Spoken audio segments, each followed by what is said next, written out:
Listen to a lecture in a behavioral economics class. Traditional economic theory assumes that individuals make decisions by carefully weighing costs and benefits. However, research in behavioral economics suggests that people often rely on mental shortcuts or heuristics, especially when decisions involve uncertainty.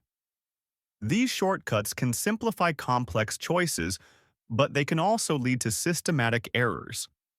One well-documented example is loss aversion, the tendency for people to experience losses more strongly than equivalent gains.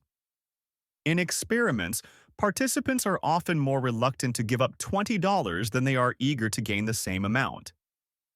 This asymmetry influences everyday behavior, including consumer decisions and investment choices.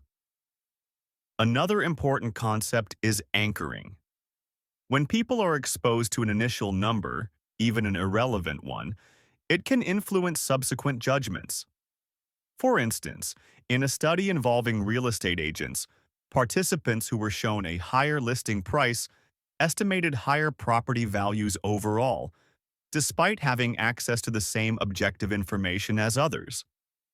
Behavioral economists have also examined how these biases affect policy outcomes. In retirement savings programs, automatically enrolling employees tends to increase participation rates significantly compared to systems that require individuals to opt in. This suggests that decision framing can matter as much as financial incentives. Rather than assuming irrationality, behavioral economics seeks to understand. Now answer each question based on what you hear in the lecture.